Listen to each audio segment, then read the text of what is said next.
This is the Hit Factory, recording studios in New York City where Jim Croce made all of his records.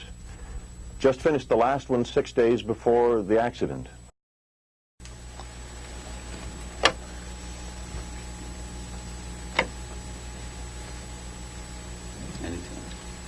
Okay, well, guys, you know, as you say, where was Jim in his career when it happened?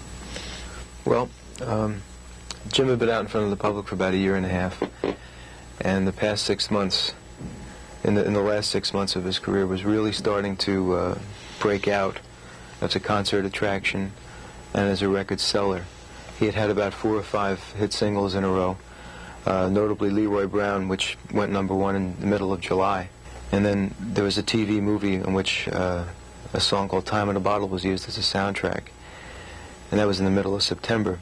And right after that movie was shown, there was a tremendous groundswell of people buying that Croce album and everything Jim was putting out up until that point. And then 8 days later, he died in the plane crash. And it kind of mushroomed from that, and all those elements have created what is happening today. Well, you were a very good friend of his. Where was he at in his own head at this point? What was he thinking? Jim really loved what he was doing. He really liked to sing, he liked to perform, he liked to write. The only negative in the whole thing was that he wanted to get off the road a bit, and plans were being made toward that end. I think at this time he wouldn't have been able to do weekend concerts, book a college on a Friday and a college on a Saturday and make enough money to sustain him easily. He touched people on different levels, and he touched a lot of different kinds of people.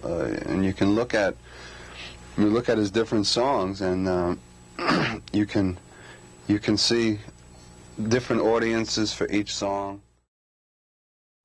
When NBC called us and said that Jack Perkins wants to do a thing with you, and it's, we always question whether, well, is this really in the interest of knowledge?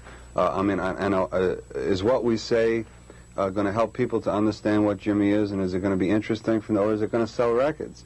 And are we going to look like we're pushing this thing out on the public? And we're very, very sensitive to that and very conscious. And at this moment, what I'm saying, I don't even know, like somebody out there listening, to how they're going to react. All of Jim Croce's records were made in these studios in New York City. He finished the last one just 6 days before he died. That was I've Got a Name. It wasn't like Jim Croce dies and then 2 months later this thing starts, or even 2 weeks later. It was already starting to happen.